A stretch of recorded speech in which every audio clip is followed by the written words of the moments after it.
여기 수석 대비 올케어 VIP 원스톱 코스라고 해서 3개 아까 4단계로 나누어지는 1차 풀패키지 설명을 처음에 드렸고요. 그 다음에 2차 풀패키지가 있고요. 2차도 말씀드렸잖아요. 그리고 잘 안 보일 것 같으니까 파란색으로 그 다음에 개인지도 풀패키지 요거 3개를 묶은 반이 있습니다. 요거 3개를 다 묶은 반도 있습니다. 1차, 2차, 그 다음에 개인지도 요거 3개를 다 합한 반이 수석 대비 올케어 VIP 원스톱 코스입니다. 선생님들께서 이 외에도 이지선 유아유명에는 더 많은 과정이 있어요. N수생 패키지도 있고요. 뭐 이렇게 단계별로 묶은 것도 수강 신청이 가능하고 한 과목 단과도 물론 가능합니다. 그리고 저는 개인 상담은 한 과목만 들으시는 선생님도 제 수강생이에요. 그래서 한 과목만 들으시는 선생님들도 다 줌 학습 공동체 오실 수 있고 저랑 다 상담하실 수 있고 다 가능해요. 아니면 아직은 수강은 안 하지만 임용이 너무 궁금하다. 다 좋습니다. 자, 저희 이지선 유아유명에는 과목이 많고 선생님들이 정말 다양한 선생님들이기 때문에 선생님들에게 딱 맞는 것을 취사 선택할 수 있게 여러 가지 조합으로 다 구성을 해두었습니다. 선생님들께 딱 맞는 반으로 선택하시면 저와 함께 가신다면 정말 좋은 결과가 있으실 거예요. VIP 원스톱 코스 같은 경우에는 저랑 진짜 일거수일투족을 함께 하시다 보니 선생님들의 생활관리는 당연히 되고요. 그리고 진도관리 될 수밖에 없죠. 생활계획표 같이 짜고 이렇게 하니까요.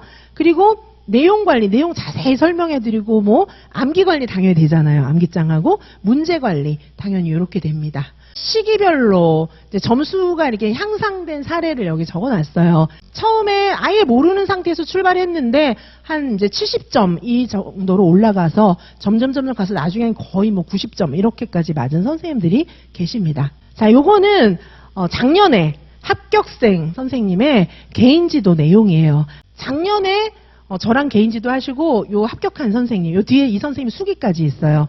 그때 제가 이 선생님하고 문제 풀고 이렇게 하면서 1대1로 줌에서 만나서 제가 시험지 첨삭 다 해드리거든요.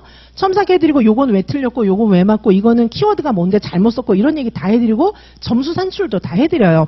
자, 이 선생님도 이제 그렇게 공부를 하셨는데 진짜 일주일 동안 엄청나게 실력 향상이 된 거예요. 제가 지난주에 만나고 숙제를 산더미처럼 내드렸거든요. 왜냐하면 그렇게 할 만한 분이라는 판단이 돼서 그렇게 해도 되겠다는 판단이 돼서 숙제를 엄청 많이 냈어요. 근데 일주일 동안 이거를 진짜 다 해오신 거예요. 저도 너무 놀란 거죠. 이걸 다 했어? 막 이렇게 저도 놀란 거예요. 다 해왔어요. 그래서 제가 혹시 건강에 무리가 간 거 아니에요? 막 이렇게 생각을 했는데 이때가 한 7, 8월 돼요. 이때가 한 7, 8월 상황이니까 이때 이 정도 하면은 대부분 붙습니다. 이때 이 정도를 할 수 있으면 붙어요. 그래가지고 이분이 일주일 만에 완전히 딴 답안지를 만들어갖고 완전히 다른 답안지를 만들어갖고 온 거예요. 제가 이거 고치세요 저거 고치세요 한 거를 싹 다 반영해서 온 거예요. 이분이 N수생이었어요. 초반에 저랑 상담하고 시험 그만둘라 했어요. 왜냐면 N수생인데 친구들은 다 그만둔 거예요. 근데 저하고 계속 상담하고 대화하고 이러면서 용기를 얻어가지고 한 해만 더 해보자 이렇게 되신 분이에요. 그래서 제가 여기다 쓰는 거예요. 너무 저는 이분이 기억에 남아서. 자, 논술도 숙제 엄청 냈는데 그 숙제를 다 해갖고 온 거예요. 그리고 논술도 답안지를 완전 갈아엎어갖고 온 거예요. 그래서 제가 이번 주에는 과제를 안 냈어요. 저도 양심이 있지. 너무 많이 잘해갖고 오셔서 과제를 안 냈어요. 자, 교육과정 같은 경우에 얼마나 열심히 하셨는지 거의 모든 영역에서 빈틈은 보이지 않았어요. 일주일 만에 이게 돼요. 자, 이때가 언제죠? 7, 8월 됐잖아요.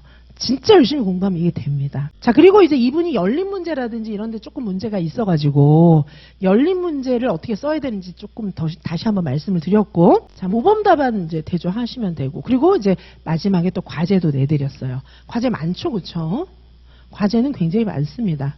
공부하는 방법, 제가 이걸 그냥 써드리는 게 아니라 이걸 어떻게 쓰냐 하면 줌에서 얼굴 보고 그 선생님 앞에서 쓰는 거예요. 제가 써드리기 때문에. 그리고 채점도 다 보면서 했기 때문에 이거를 지금 선생님들이 읽으시는 것보다 훨씬 잘 이해하면서 상대방은 알아요. 저랑 같이 얘기하면서 제가 그 선생님하고 다 얘기하면서 쓰는 거예요. 이게 빠른 시일 내에 계획표 제출하기도 했거든요. 근데 이제 이분은 계획표를 쓸 줄 아니까 계획표를 제출하는 거고, 계획표 어떻게 쓰는 거예요? 교수님, 이런 분들이 더 많아요. 그런 경우에는 계획표 샘플을 제가 드리고 제가 계획표를 써드리기도 하고 그래요. 자, 이렇게. 자, 그리고 제가 아까 그 선생님 답안지 첨삭한 거예요. 제가 아까 오전에는 딴 답안지를 보여드렸었는데, 제가 오늘 저녁 때는 아까 그 선생님, 제가 평 써드린 분 있잖아요. 그분 답안지 첨삭한 거예요. 자, 원인과 논리적 답안을 쓸 때는 사실은 원인과 결과, 이유, 이런 설명이 들어가야 돼요. 근데 이게 선생님들 볼 때는 이게 뭔 말인지 쉽잖아요. 근데 개인 지도를 받으면 선생님 여기서는 이게 안 들어갔고 저기서는 이게 안 들어갔고 이렇게 쓰는 게 원인과 결과를 쓰는 거예요. 제가 알려드리기 때문에 훨씬 실감나게 이해하실 수 있습니다. 이분은 이게 무슨 말인지 알죠. 선생님들은 그래 뭐 그런 게 좋은 것 같아. 이 정도밖에 모르시겠지만 답안지와 문제지를 놓고 저랑 얘기하니까 이게 이분은 무슨 말인지 아는 거예요. 자, 그리고 이분 정도면 사실 답은 잘 썼어요. 답을 잘 쓴 분이거든요. 8월에. 그런데 놀이공간에 대해서 유아들과 상의하고 이게 무슨 뜻이지? 막 이게 애매한 거예요. 애매하게. 이제 문제 대비 답이 조금 애매하게 적힌 거예요. 자, 선생님들이 봤을 때 아무 문제가 없잖아요. 근데 애매하게 적힌 거예요. 그리고 여기 이제 보편적 학습 설계 개념이 조금 잘못 써진 거예요. 그리고 여기 틀린 것도 있잖아요. 여기 이제 문제 파악을 못해서 딴 걸 쓴 거예요. 자, 이렇게 하면 안 되거든요. 보통 선생님들이 이런 실수를 많이 합니다. 여기 답은 썼는데 이유나 설명 없이 쓰면 보통 키워드가 빠지는데 지금은 키워드가 들어가 있어요. 근데 이렇게 쓸 경우에는 이유나 설명이 없이 쓰다 보면은 키워드는 빠진다. 이렇게 쓰면 안 된다라고 얘기를 했어요. 이분이 제가 이런 식으로 첨삭해드린 걸 다 반영해서 고쳐오신 거예요. 그 다음 주에. 자, 논술은 잘 썼죠. 논술을 잘 써서 결론도 잘 썼는데 현재로는 이제 18에서 19점 답안지로 볼 수가 있는데 앞으로 19에서 20점 답안지로 만들어야 된다. 제가 이렇게 이제 얘기를 해준 거고요. 요게 이제 선생님들 보면서 다 얘기를 하고 있기 때문에 이게 왜 이런지를 이제 그 선생님하고 저하고는 알아요. 근데 지금 요 화면을 보시는 분들은 이게 무슨 뜻인지 정확하게 모르겠지만 저랑 개인 지도 하시는 분은 이게 어떤 의미인지 정확하게 압니다. 그리고 묻는 말에 정확하게 답해야 된다. 항상 이거를 생각해라. 이렇게 얘기했는데 이분은 제가 왜 이런 얘기를 했는지를 아는 거죠. 자, 이분의 합격 수기입니다. 자, 이분이 이제 1차 커트라인으로 이제 붙었어요. 그래서 2차에서 또 뒤집기 합격했는데 보시면 86점, 작년이니까 86점, 인천이 86점이었고 2차에서 커플러스 2.83이니까 2차를 상당히 잘 본 거죠. 자, 이분 2차도 저하고 거의 뭐 스파르타, 지옥 훈련 시작해갖고 막 했어요. 그래서 수업도 하시고, 수업도 잘 하시고, 면접도 잘 하셨는데, 자, 1차 뭐, 이렇게, 이거 자료에다 다 넣어놨으니까 보시기 바라겠습니다.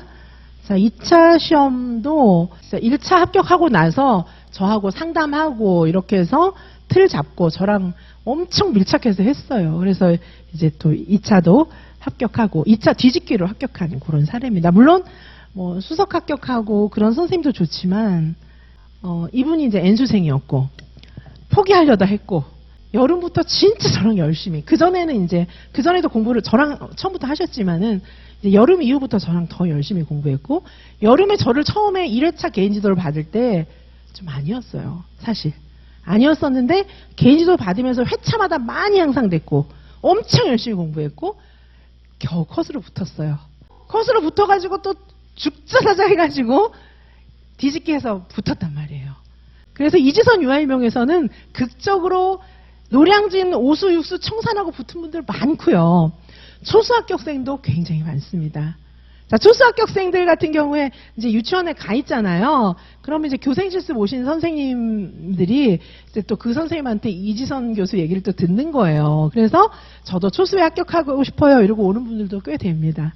초수 합격도 많고 다양해요. 선생님들의 사연이 너무 다양하기 때문에 연세가 많은데 합격하신 분도 계시고 50세 넘었는데 합격하신 분들도 계세요.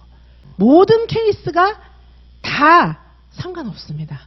자, 선생님들께서 저와 함께 하신다면 그동안의 길고 긴 방황 끝내시고 이제 더 이상 혼자 공부하는 것이 아니고 저와 함께 지름길로 가셔서 빨리 합격하시기 바라겠습니다. 저는 선생님들이 합격하시는 그 순간까지 끝까지 선생님 손을 잡고 절대 놓지 않겠습니다.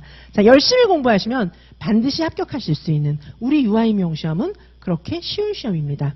물론 공부를 안 하고는 붙을 수 없어요. 하지만 아니 내가 감히 이 어려운 시험 도전해봐도 될까? 그런 건 아니에요. 왜냐하면 그동안 잘못 가르쳤기 때문에 그런 거예요. 저하고 지름길로 가신다면 선생님들이 갖고 계신 성실함과 열이면 충분합니다.